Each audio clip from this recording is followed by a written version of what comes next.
All right, it's a little Van Morrison this morning. Anybody ever heard that song before? Yeah, I hadn't either. We'll talk about that a little bit more later. But Oliver Wendell Holmes said, "A mind stretched by a new idea never shrinks back to its original dimensions." Yeah, it's kind of like once learned, you can't unlearn it, right? The past 3 weeks, we've been stretching. Those of us that are taking the challenge, right? We've been stretching our minds. And we are now aware of complaining, much more aware. It's been brought to our attention. We have these charming blue bracelets that are daily reminders to us to not complain. So our minds are stretching. Now, if you're like me and you haven't quite reached 21 consecutive days of not complaining, criticizing, gossiping, using sarcasm, blaming, we still have some more stretching to do, don't we? Just a little bit, just a little bit. But we're aware.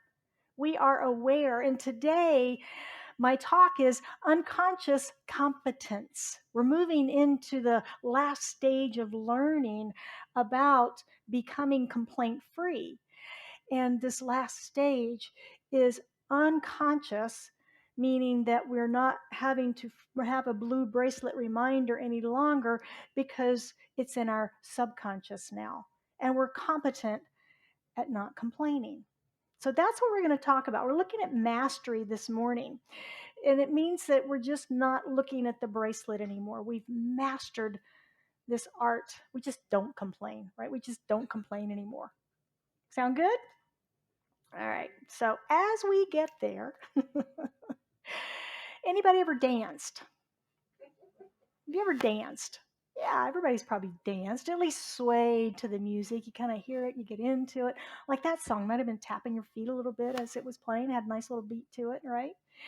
Well, that idea is called entrainment, which is the name of the song that he just sang, which I thought was wonderful because it's the first time that I had heard the word was in our book of the month. And then I found this song called Entrainment. I looked up entrainment. It's got a list this long of all the different um, industries, modalities, uses. It's in geology, it's in science, it's in medicine, it's in everything, right? And when we are swaying to the music, we were somewhat entrained by it. That's what Van Morrison said about this song. He said entrainment is about being one with the music. It sounded a little romantic, didn't it? It sounded like a romance song. And I thought, is that appropriate for my Sunday morning talk? But then when I read what it's about his relationship with music and being immersed and entrained and one with the music.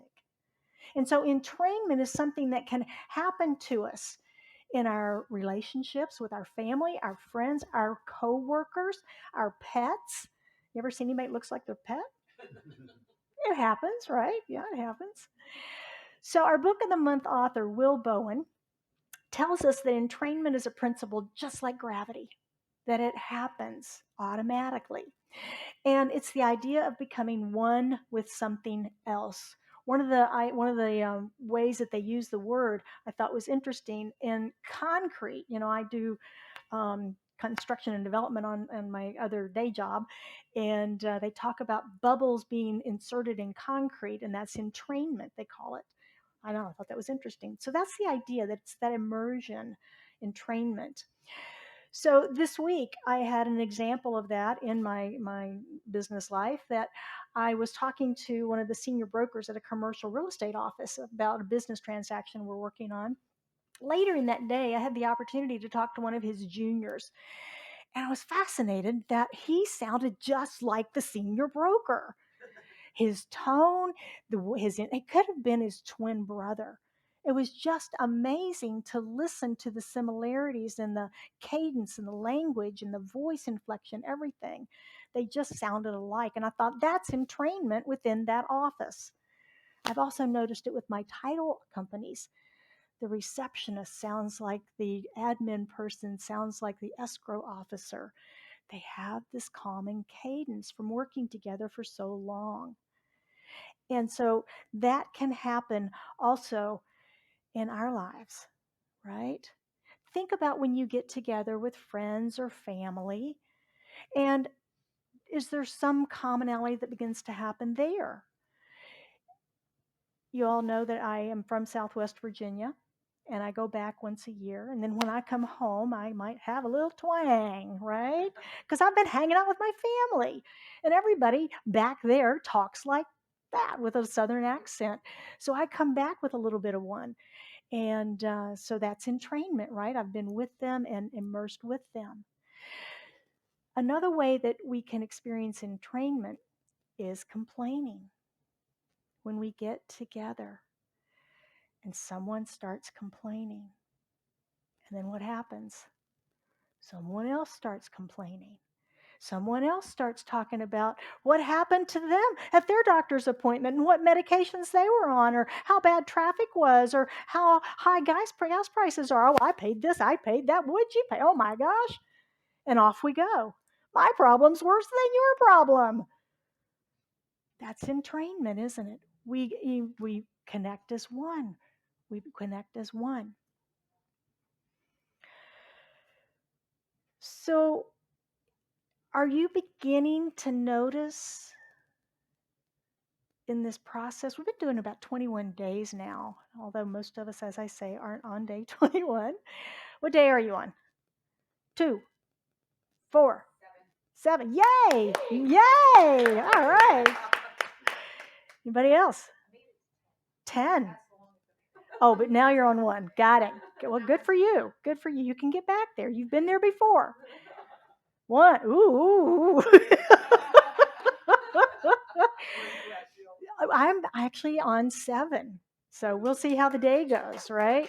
I've been good this week. That last weekend I got entrained a couple of times, but I've been behaving myself this week. So blessing the traffic, just gotta.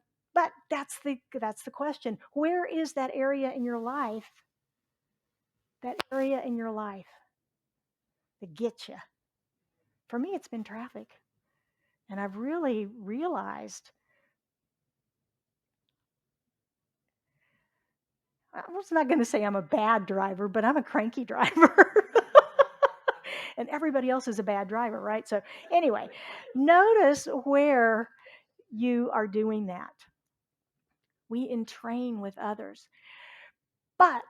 And the good news is it happens the other way too. When we stop complaining, we begin to entrain with people who don't complain.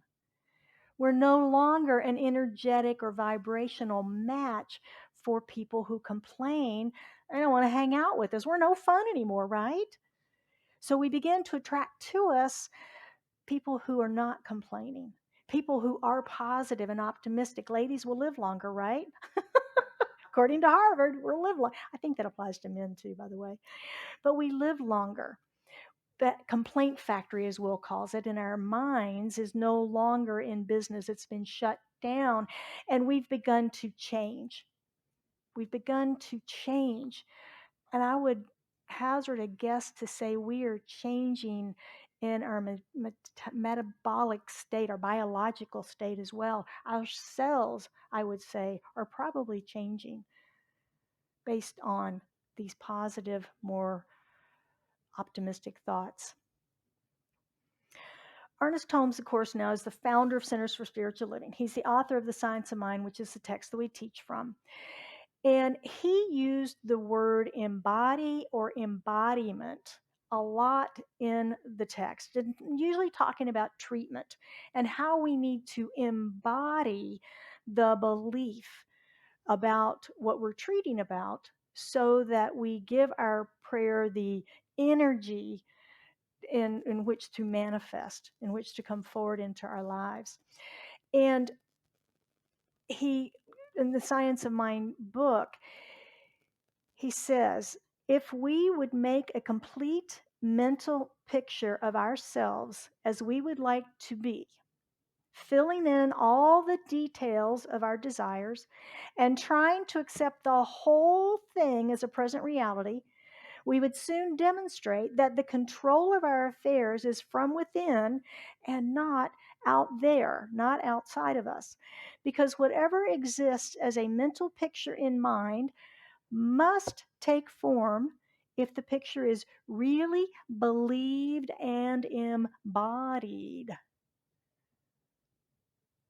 Science of Mind 101. Is it really that easy? I just have to hold a picture in my mind and presto changer, there it is. Well, I think it is, and there's a lot of other stuff in that, isn't there? Yeah. This is the part of the law of attraction, the subtleties of the law of attraction that I think have gotten missed in the um, presentation of it that's in our world in many venues today. There's subtleties of it, and that's what he's talking to us about here. It's a simple process, but the challenge is to accept the vision as a present reality when we are surrounded by everything that doesn't look like our vision, right? We have this wonderful vision for this beautiful life, relationship, financial abundance, a beautiful home, perfect health, whatever our vision might be. And we've drawn the details in our mind. We're holding that picture. We open our eyes and we're in a 600 square foot apartment. We're lonely, we're broke, and we're going, whoa, I got a vision. Where is it? Where is it? Well, we're looking at the lack, aren't we? We're looking at the lack instead of staying focused on our vision. And that's what he's telling us here is that when the idea of embodiment, we have to own and believe, oh, this is temporary. This is my temporary space. I know my house. I see it in my vision. Oh, I'm not lonely. I'm just resting up for my great big date that's coming up, right? And we build our story and our vision, and we hold that, and we embody that vision. We believe it so much, just like we know that the next breath we take is going to be there for us. We don't have to think about it. That's embodiment, right? That's embodiment. That's when we own it so much. We make it so real to us that it becomes our way of life, so that that vision can manifest through us. Because as soon as we say it's not here, we've blocked it. The vision can't come through us, can it?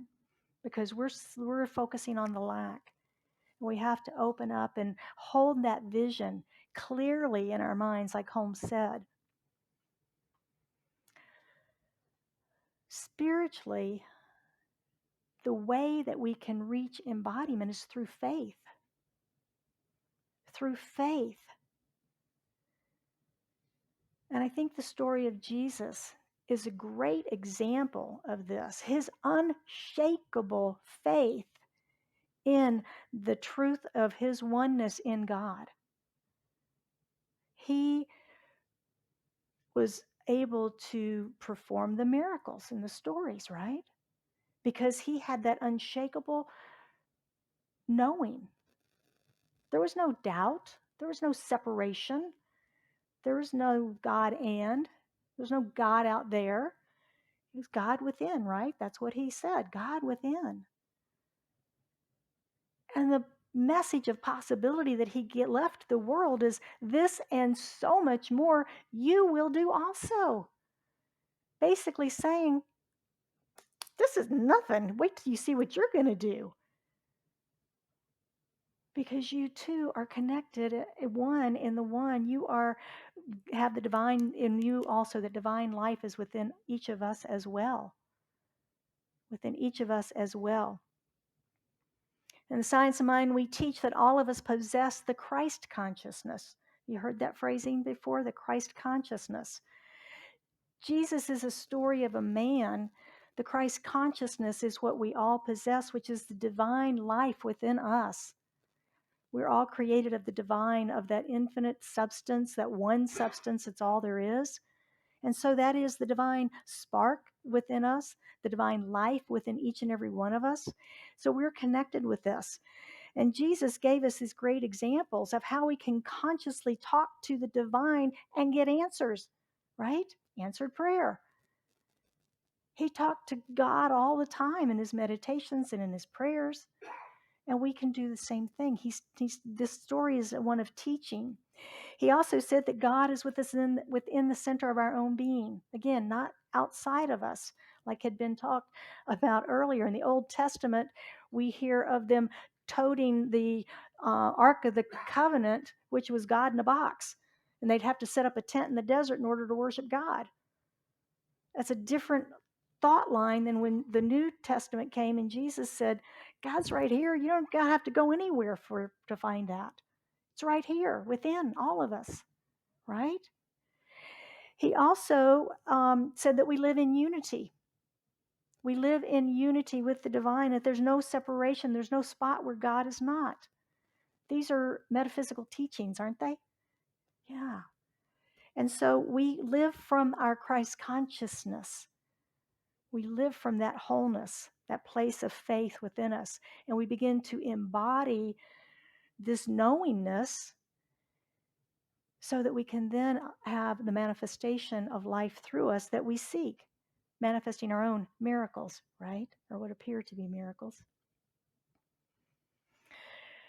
But in order to transform our lives, we have to begin to get these new habits that we're creating, right?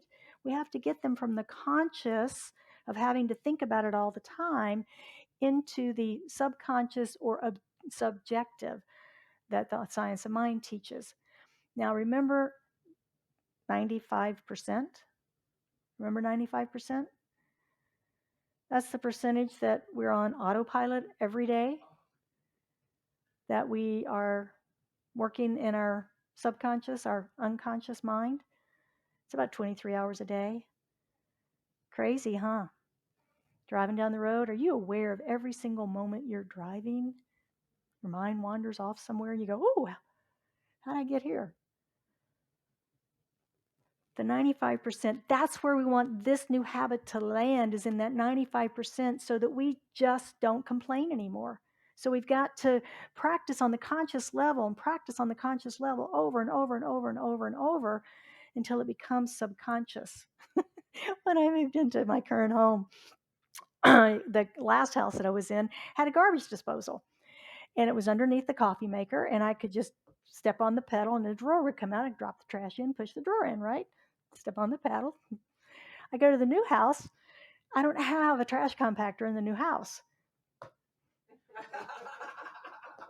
Can tell you how many times I did that. It took about a month before it went from, oh yeah, I don't have a trash compactor, into my subconscious where I don't do that anymore.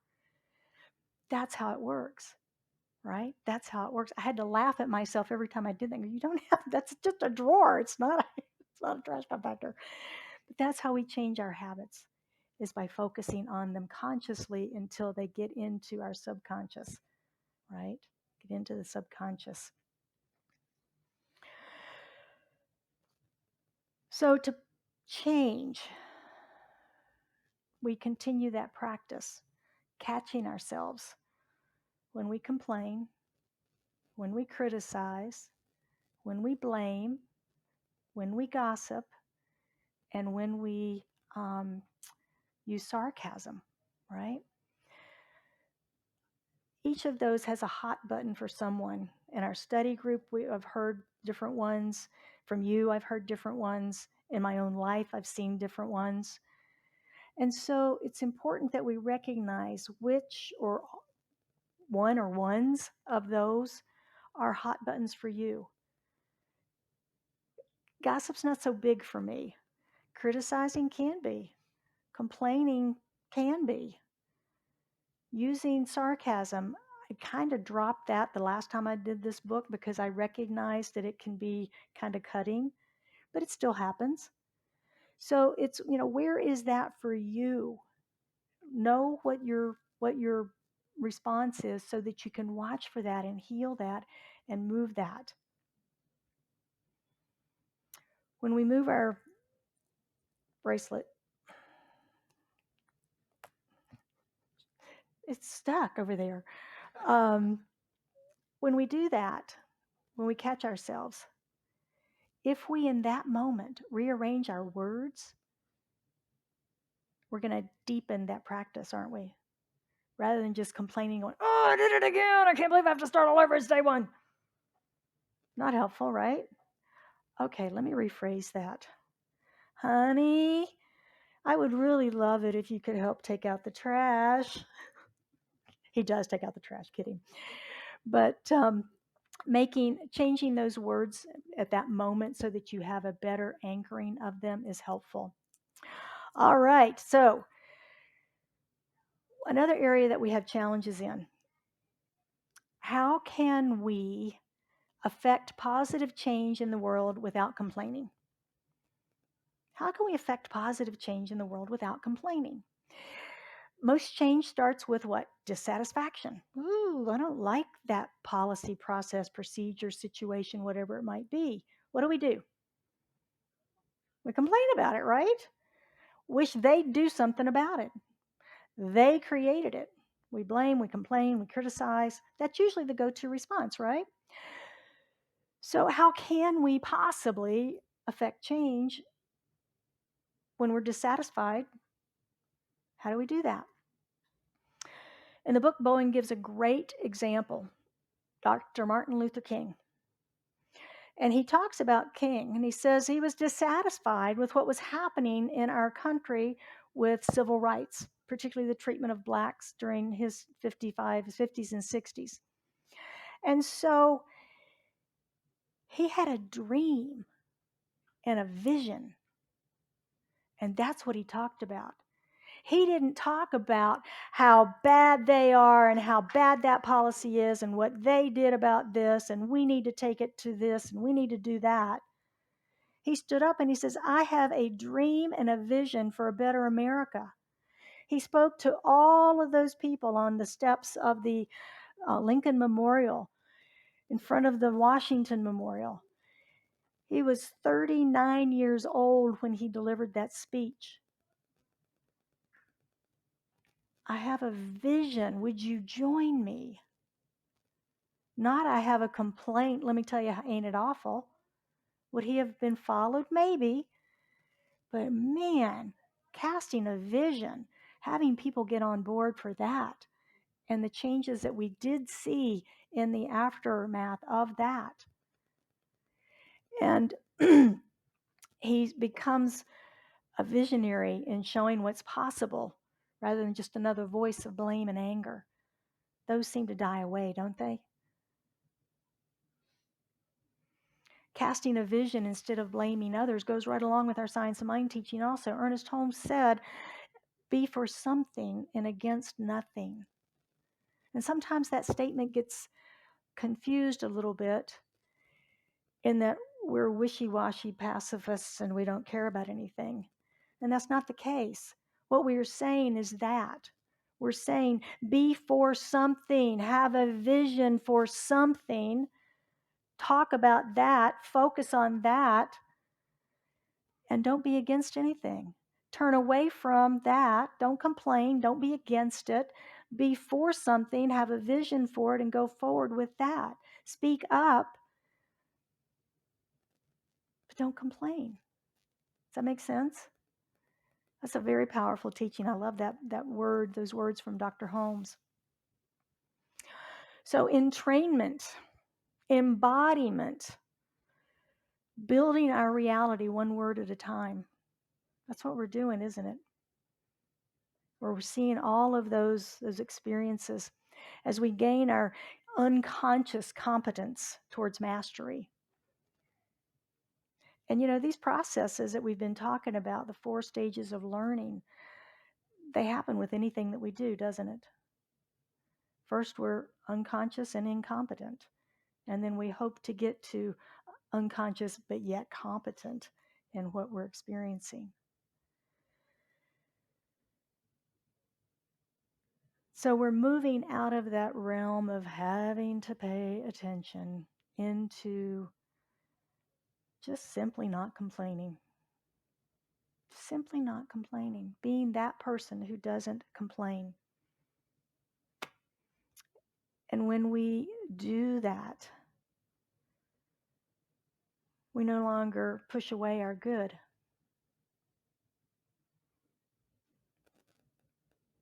When we complain about something that is or isn't, we're pushing away our good. So it's important to keep our focus steady. All right, let's move into our practicing the principles this morning and see how we might move a little closer to mastery this week. And Mindful Monday is our weekly summary of the talk and the quotes and the practicing the principles and things. Comes out on Monday mornings. You can sign up in the lobby. You can sign up online, send an email, and I'll get you added to the list. Number 1 is intentional prayer. Have you been using prayer, affirmative prayer treatment, for your process of becoming complaint free? We've talked about affirmations, we've talked about journaling and all sorts of practices that we've been using, but have you used affirmative prayer? We know it works, and this is the perfect opportunity for that. And on page 185.2 of The Science of Mind, Ernest Holmes gives us this powerful affirmation and suggests that we use it every day. He says, perfect God within me, perfect life within me, come into expression through me as that which I am. Lead me onto greater paths of perfection and cause me to see only the good. Isn't that wonderful? That's wonderful. And it so supports us in being complaint free, doesn't it? Recognizing the divine within, life within me, come into expression through me as that which I am, spirit as me. Lead me onto greater paths of perfection and cause me to see only the good. When I see the good, am I going to complain about it? No. So we want to see more of the good. Include this affirmation as part of your daily prayer practice and affirm your kindness, awareness, gratitude, peace, and joy every day. That's a nice start to the day, yes? Yeah. Number 2 is intentional practice. Pay attention to this week to where you usually complain, gossip, blame, criticize, or use sarcasm. Where's that area? Who's that special friend? What's that special drive to work that causes it? What is that? Notice what that is and proactively write out 3 ways that you can either avoid it, redirect it, or speak affirmatively about the area, the situation, instigator, if it's a particular person. But prepare yourself so that you're ready. Okay, I know traffic gets me every day, so I am going to say my prayer and my affirmation before I get in the car. I'm going to start some nice, soft music on my drive to work, and I'm going to make sure I've prayed up and meditated up before I get in the car. And I'm going to have a peaceful ride to work, and it's just going to be easy, and I'm going to affirm that sort of thing. If it's a relationship, if it's finances, if it's budget, if it's the office, whatever it might be, prepare yourself. Do it proactively before you hit the situation. And let's see. Keep going is number 3. It's easy to quit. This is 21 days, for goodness sake. The book is gone. I'm done. All right, I'll do book study, but can I take the thing off now and put it in the drawer? I'm good. Well, if you haven't reached 21 days, I'm going to invite you to stick with me because I'm going to stick with it. I want to get my 21 days. So I invite you to stick with it and let's get our 21 days. We've got our sign up sheet in the lobby. You can record your date when you achieve your 21. Once you achieve it, our world will be better for it. We'll list a whole bunch of side effects. I want to read these to you. Side effects of being complaint free. Includes being happier, healthier, enjoying a more positive outlook. You'll begin manifesting what you really want. Your relationships will improve. You'll be more grateful and appreciative. Your finances will improve. And so you will experience more acts of kindness and generosity because you're perceived as a nicer person. I'll take some more of all of that. How about you? Yeah. Let's keep this going. Will you join me? Yeah. Our ability to create is neutral. The laws of the universe work alike for all of us. We all have equal opportunity to create and manifest. The good news is that we always sow what we reap. That's really good news, right? That's really good news. Our work these past 21 days, we've been planting seeds. We've been planting seeds. They are blooming. They are starting to break through. We're starting to make progress. Keep planting your seeds. Keep weeding your garden. And allow these seeds to come forward in your life. Whether you're on day 1, day 10, or day 21, I hope that you will continue to live complaint-free and continue to join me in being present each and every moment and live complaint-free. I'll close this morning with an old English proverb that might be our mantra going forward.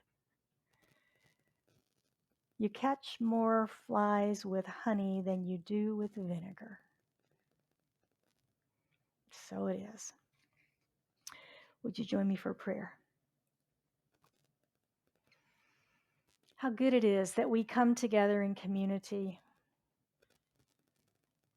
connecting one in the one, recognizing the power and the presence that God is, the one life that Spirit is, the infinite intelligence and wisdom, the perfection and the wholeness, the love, that love that is so great, so unconditional, unconditioned, that it creates of itself all that is. The one substance creates all, manifests all. And the all is filled with that substance, with that love. And so I know that I'm a manifestation of that. I know I'm one with the one in the infinite and the divine. And that I am manifest of that infinite love. And that is who and what I am and who I've come here to be. And I know this about myself. I know that about each of us that's gathered here today in the room, those who are joining us online live, and those who join us later. We are one, connected in this moment, in this Christ consciousness that lives within us. There is no separation between any of us and Spirit. Never has been, never will be. There's only God. There's only us. There's only one. There's only this unity and this wholeness. And so knowing this, I speak my word for and about each one of us, as I know and affirm for us our ability, our strength, courage, and success to be complaint-free, to be the positive and optimistic individuals that we seek to be a beneficial presence on this planet to all that we meet and come in contact with, to be grateful and recognizing the small, the large, and everything in between in our lives. We are so blessed, surrounded by the infinite blessings of the divine, living and walking in grace as we do. So I affirm for us this day that we are each and every one successful in our 21-day consecutive days of completion, of letting go, releasing any need to complain, criticize, gossip, blame, use sarcasm, that we find new ways, that we are tapped into divine intelligence and wisdom for new ways to find humor, new ways of communicating, new ways of expressing our vision for our lives, whole, perfect, and complete. And I know for anyone that has something on their heart this day that they seek prayer around, as they lift that into the consciousness and the holiness of this prayer, that we surround that with our light and our love. And we know that it is made whole, perfect, and complete. That whatever needs to be revealed is revealed with clarity, ease, and grace. Whatever needs to be healed is healed. And that there is financial flow and goodness. There is love. There is creative expression and financial abundance. And I know perfect health for each and every one of us. And so it is with a grateful heart, filled with thanksgiving and joy, that I release this prayer into the action of law, and knowing that it is done, it is so, there's nothing else to do or say. We just simply release it, we let it go. God's got this. And we affirm it by saying, and so it is.